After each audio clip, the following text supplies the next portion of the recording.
Pozdrav, ja sam profesor Neša Her i pomoći ću vam da efikasno postignete platinasto plavu nijansu kose za 2 sata. Dobrodošli na moj kanal, tema večerašnje emisije je kako da ne ispadneš žuta, već platinasto plava.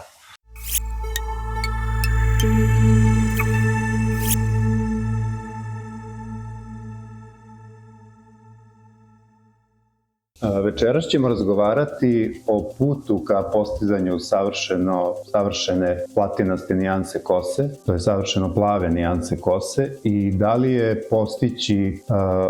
postići lepu platinastu nijansu kose toliko teško i zašto je za žene ta plava kosa toliko inspirativna. Pa bi se eto pozabavio tom temom, jer prosto, što kažu muškarci, vole plavuše, to je tačno. Što kaže drugarica koja je bila crna 15 godina kad se farbala u plavo, kaže, volim crnu kosu, ali plavo je plavo.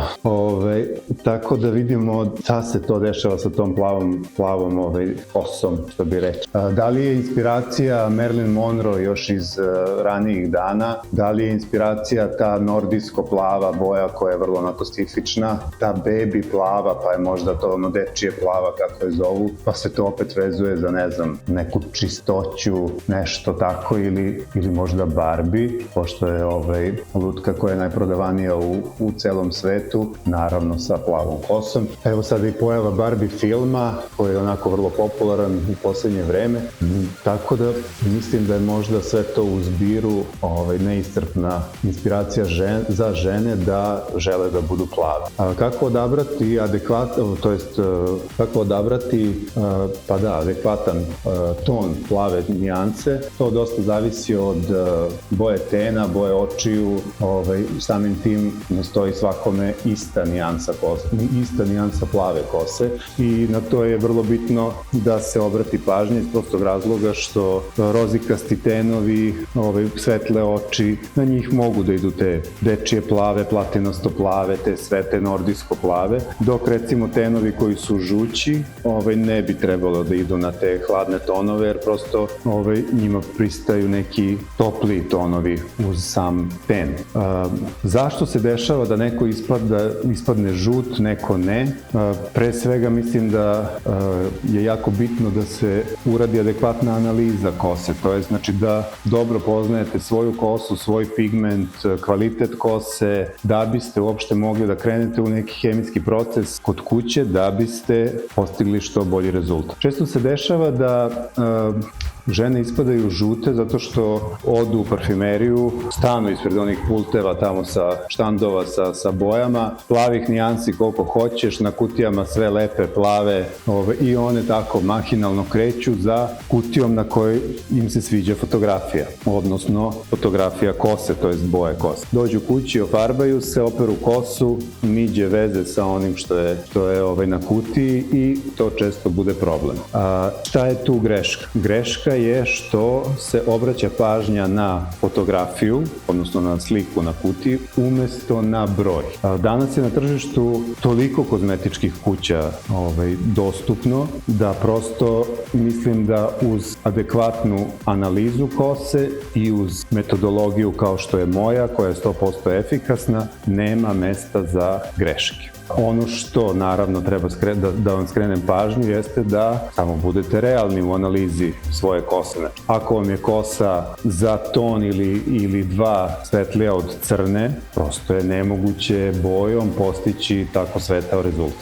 Šta se onda u tim slučajevima radi? Ako ste rešili da iz prirodne boje pređete u platinasto plavu, moj savjet je da se kosa išatira, odnosno se uradi dosta pramenova, što krupnijih, da bi ih bilo što više, i onda ostatak da se ofarba u platinasto plavu, da bi vi kasnije nastavili kod kuće da farbate koren u tu platinasto plavu i održavate tu nijansu onako kako treba.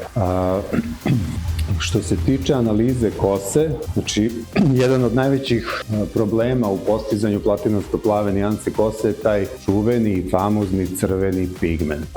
Kako da uopšte odredite da li u kosi imate crvenog pigmenta ili ne? To je vrlo lako. Znači kosa koja je, kada je prirodna, znači na suncu, ako reflektuje na crveno ili čak u kosi pronađete crvene dlake, znači bude ono bukvalno jedna dlaka skroz onako crvena, znači da ste neko ko ima veliki procenat crvenog pigmenta. Ni taj crveni pigment nije bauk, naravno ako se odradi adekvatna formulacija, to jest mešanje boja, tako da o tome ćemo još pričati i to je ono što negde moja metoda i nudi, tako da ćemo da pričamo na tu temu. Znači taj famozni crveni pigment je jedan od najvećih neprijatelja plavuša.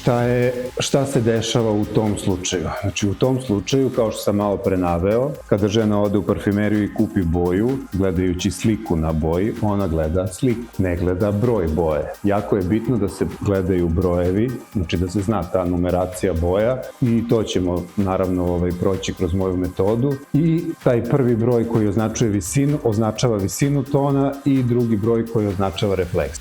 Malo pre sam rekao da je na tržištu toliko kozmetičkih kuća da prosto nema mesta za greške. Znači ako se urade adekvatni koraci, metoda je 100% sigurna i nema greške. Znači spomenuo sam taj crveni pigment, prelazak iz prirodne u plavu, znači postoji dosta ovih tehnika koje vam omogućavaju da pređete, da prošarate svoju kosu, da pređete, ali ako želite da budete farbana plavuša, to je platinasto plava, a imate recimo crnu ili jako tamnu kosu, preporuka je da se prvo urade pramenovi i da se onda cela kosa boji u plavu. U tom slučaju balajaž vam ništa ne bi značio jer je on zadržava dosta prirodne ili tamne boje, tako da tu balajaž ne bi radio ništa, sem ako ne želite da to budu neki pramenčići ili da to provejava ponegde tako platinasto plavo, što naravno opet je stvar ukusa i želje ko šta želi i kako želi. Ali da se mi vratimo na platinasto plavu nijansu i to kako da se ne ispadne žuta, već platinasto plava. Zašto je bitna numeracija boja? Znači bitna je numeracija boja zato što morate da koristite specijalno plave nijanse boje, jer one, kao što i samo ime kaže, su specijalno plave nijanse i one imaju najveći stepen posvetljenja. Dešavalo mi se da u salon dođe žena i kaže, ma ja šta sve nisam probala, kao nikada nisam ispala svetlo plava, onoliko koliko sam htela.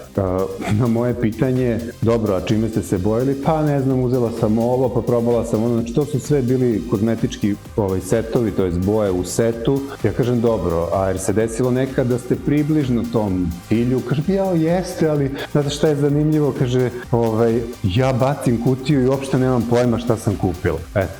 To je isto još jedna situacija koja se dešava u 90% slučajeva. Čak možda i da ste našli što je za ove setove za kućnu upotrebu jako teško da se desi. Čak i da ste bili na korak do tog cilja, obično bacite kutiju i zaboravite čime ste se farbali i ono, koja beše, pa liči mi na ovu, pa da li beše ova, pa nije, pa uzmete neku koja vam zaliči, pa ispadnete ponovo žuti, pa i opet idemo borba, traženje i mučenje. Znači rekao sam, visina tona je jako bitna, specijalno plave nijanse moraju da se koriste, odnos mešanja boje je isto tu ključan. Drugo, ne možete da kupite boju jednog kozmetičkog brenda, a da kupite hidrogen nekog 10. jer prosto je preporuka da se koristi ista firma i znači što se tiče boje i što se tiče hidrogena, jer to je jako važno.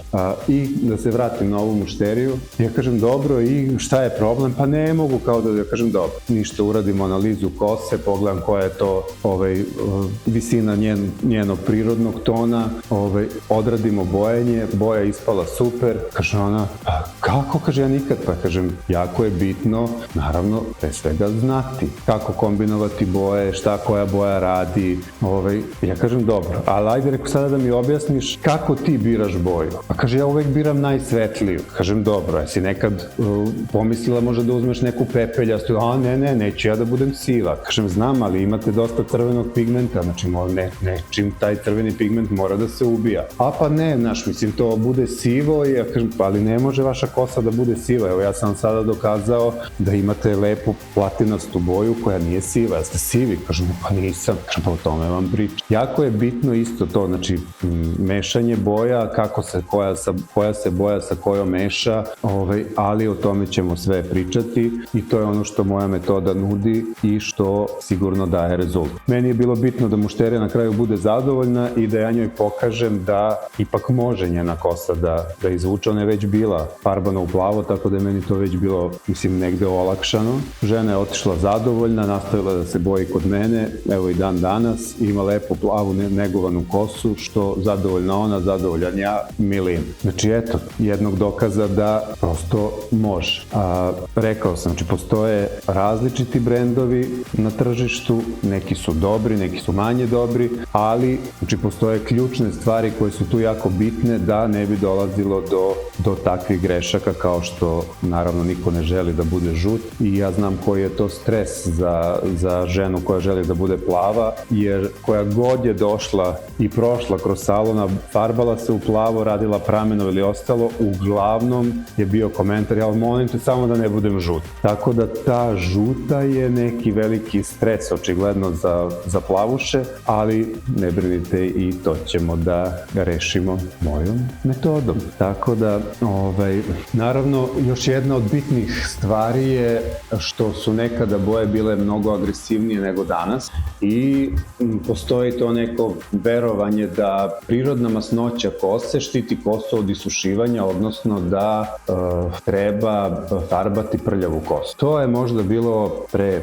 15 godina, aktuelno to više apsolutno ne pije vodu i nema smisla, iz prostog razloga što je mnogo bolji efekat ofarbati čistu kosu nego farbati prljavu kosu. Jer taj sebum i preparati koji se nanose recimo u 2-3 dana pre toga, 7 dana, koliko je kome potrebno da se kosa izmasti, stvaraju taj film oko dlake koji naravno može da utiče i na stepen osvetljivanja, odnosno na taj krajnji rezultat. Sad kad kažem pola tona ili ton da spusti taj rezultat, nekome to deluje jako malo, ali verujte, za plavuše neki put i pola tona mnogo znači. Jer to je ta razlika gde je već na pola tona tamnije, ona sebe vidi kao žutu, a na pola tona svetlije ona je sebi već mnogo svetlija, tako da plavuše su specifične i potpuno razumem tu problematiku i zato je bitno da se kosa boji čista, odnosno da je oprana dan pre farbanja. To što je nekad bilo aktuelno, to je verovanje da kao ta prirodna masnoća štiti, jeste, da bile su potpuno drugačije boje, bila je drugačija tehnologija pravljenja boja, to se danas sve promenilo, u bojama maltene amonijaka i nema više, ili je to neko jedinjenje amonijaka izvedeno, mislim 7. generacija ili nešto što više ni ne liči na amonijak, tako da preporuka je da kosa bude čista, odnosno da bude oprana dan ranije. Šta sam još hteo da popričam sa vama? Da, recimo odnos mešanja tih, znači sad da kažem, na tržištu postoji toliko brendova, naravno pričat ćemo i o tome koje preporuke ja dajem za koje brendove, čak i za određene nijanse koje savetujem da se kombinuju i mešaju. Odnos mešanja je takođe jako bitan. Te specijalno plave nijanse se u 99% slučajeva mešaju u odnosu 1:2 i to je ono što, recimo, dođe žena kući, iscedi tu boju, odokativno stavi hidrogena i to je to. Prosto su bitni svi koraci. Znači, ako želimo da postignemo dobar rezultat, to jest da postignemo lepu platinastu nijansu kose, jako su bitni svi ti koraci kroz koje moramo da prođemo. Znači, od te analize kose, od realnog sagledavanja svoje kose, znači svoje visine tona, do stanja kose, debljine dlake, odabira nijanse, mešanja boje, do samog procesa procesa nanošenja, onda recimo vreme delovanja, čak eventualno i zagrevanje, to ćemo sve pojasniti, to će vam sve pojasniti, prosto ćete dobiti vodilju kako treba da se sve odradi da bi to bilo, da bi taj rezultat bio dobar. Ali su ti, kažem, koraci jako bitni, zato što prosto svi želimo da i vi budete zadovoljni sa vašom platinasto-plavom nijansom kose. Ono što se recimo isto često dešava da kaže Plavuša, kaže, pa ja kad sam imala prirodnu kosu, kaže, uopšte nisam bila ovoliko tamna. Ja kažem, odakle tebi ideja da si ti dalje tamna? A pogledaj, kaže, kako mi je taman izrast. Ja kažem, jeste, ali ti se farbaš u plavo, izrastak je santimetar, pigmenti su nabijeni u tih santimetar, zato reko to deluje toliko tamno. Ja kažem, da pustiš skroz svoju prirodnu boju, ona bi se vratila na ono kao što je i bilo. Nego je reko, ova kosa posvetljena i taj tamni pigment ne može da prodre u nju jer je već posvetljena i u korenu i deluje ti mnogo tamnije. Naravno, drugo, kontrast između te plave i tog korena. Tako da, eto, recimo, to je još jedna od grešaka kad kažu kao, promenila mi se, kaže, boja prirodne kose. Može da se promeni, ali samo na sedo, nažalost. A i te sede su tek priča za sebe. Šuplja dlaka kao najlon. Znači, neće da upije boju, moraš da se mučiš, ne bi li ih pokrio kad su u pitanju tamnije nijanse, a kada su u pitanju plave, ja kažem, kogod je počeo da sedi, ja kažem, šta se reko žalite, vi svi hoćete da budete što svetliji, reko, evo sedi, pa kaže, nervira me vidis. Kažem, jeste li, deluje kao pramene, deluje kao seda vlas. Kaže, pa da, ali znaš, kad krene da raste, ja imam utisak, kaže, treba se farbam, kaže, na 10 dana. Kažem, ja ne znam, stvarno, reko, ko će vam da udovolji? Šta vam je, reko, hoćete da budete svetle sad, reko, nećete da budete svetle, kažem, stvarno, reko, ne razumem. Ali dobro, to sad šalu na stranu, postoji naravno i određene recepture za pokrivanje te sede kose i to mi se recimo dešavalo isto u radu, da kosa nije podjednako seda svuda i da onda žena želi da bude platinasto plava, ali i da pokrije sede. Tako da i to su bili recimo zanimljivi slučajevi gde sam radio kolorizaciju kose, da se taj taman deo posvetli što više, to je da dobije tu platinasto plavu nijansu, a opet tu gde je akcenat na sede da se one pokriju, ali da opet to bude ofarbano, ne bude da se vidi da su kao sede. Tako da je, mislim, vrlo je to bilo uspešno i ja kažem, jako mi je najbitnije mi je da je klijent zadovoljan, da kosa nije oštećena i to je to. Mislim, greške u radu se dešavaju svima, mislim, da se ne lažemo, dešavaće se i vama kod kuće, ali to je sve normalno, tako da nema tu prostora za neki stres i ostalo, sve to može da se ispravi. Opet kažem, znači najbitnije u svemu je da kosa bude što zdravija, da ta oštećenja budu minimalna, to opet današnja ponuda preparata i materijala na tržištu, ja mislim da omogućava. Kažem, opet je, znači, ta analiza kose jako bitna i ja garantujem da kroz moj metod neće biti grešaka ako se isprate svi koraci koje ćemo navoditi u videima koje ćemo pripremati za vas, tako da bit će vrlo zanimljivih stvari o kojima ćemo pričati i drago mi je da to podelim sa vama, jer ja sam 22 godine u ovom poslu i verujte, mislim, nagledao sam se svega, naslušao svega, a i naradio onako fino od težih slučajeva, mislim težih u smislu izazovnih za rad, ne mislim teški kao osobe, nego onako dođe neko pa stavi pred vas onako baš izazov gde vi treba da pokažete svoje znanje i umeće tako da znam o čemu pričam. Nije, kako vam kažem, prosto opet kažem, znači realno da sagledamo sliku toga koji bi nam ton stajao, da to je ono recimo što je isto jako specifično kod plave kose, tebi da budu platinasto plave. Znači to je to što sam malo pre rekao i napomenuo, samo da ne budem žut. Ok, ali ne može neko ko ima žućka sten, koje prosto ne ide da, znači ok, ajde da nađemo onda neku nijansu koja će biti adekvatna i koja će uz lice, to jest uz sten i uz boju očiju i stajati mnogo bolje. Kaže kao, isto mi se dešavalo recimo da kaže, kaže da budem plava, ma nema šansa u životu. Kaže, ne bi meni stajala plava, nema osobe koje ne stoji plava kosa, to jest plava boja, samo mora da se potrefi, odnosno da se nađe prava nijansa. Zato je to jako bitno ta realnost. Eto, kao što se i dešavalo, moja jako dobra drugarica koja onako tamnije puti, onak neki južnjački tip, ona je recimo ubeđena bila da njoj je plava, ne bi stajala nikad. Evo je plava zadnjih 15 godina. Tako da, to je to. Znači, potrefili smo nijansu, ona prezadovoljna, ja prezadovoljan, tako da, ja sam prezadovoljan zato što sam joj dokazao da nema šanse da joj ne stoji plava. Samo trebamo da potrefimo nijansu, to je da uskladimo nijansu sa njenim tenom, njenom bojom očiju i to smo i postigli. Tako da, to je to. Mislim, zanimljivih situacija i primjera iz prakse ima koliko hoćete. Ne bi da vas davim sa tim, sad kao da ja pričam nešto o sebi. Znači, rekli smo, ajde kao da rezimiramo večerašnju emisiju. Znači, odabir nijanse je ključan, to je odabir visine, to je broj boje je ključan, adekvatan hidrogen, vreme delovanja, odnos mešanja i analiza, znači vaše kose je jako bitna u svemu tom. Ništa, to je to što sam ja planirao sa vama da podelim za večeras. Drago mi je što sam načeo ovu temu i mislim da će biti još, ovo je tek početak, bit će tu još zanimljivih stvari. Priprema se naredna emisija, toga zapratite ovaj kanal, bit će jako zanimljivih stvari o kojima ćemo pričati i mislim da ono što je bitno, mnogo korisnih stvari koje mislim da će vam značiti, jer iz prostog razloga 22-23 godine iskustva je iza mene. Nemam problem da podelim svo svoje znanje sa vama, tako da mislim da će to biti vrlo zanimljivo. Hvala vam na odvojenom vremenu. Ovo je bila emisija kako da ne ispadneš žuta, već platinasto plava. Ja sam Neša, profesor Her. Pozdravljam vas i vidimo se u nekom narednom javljanju. Hvala. Ćao.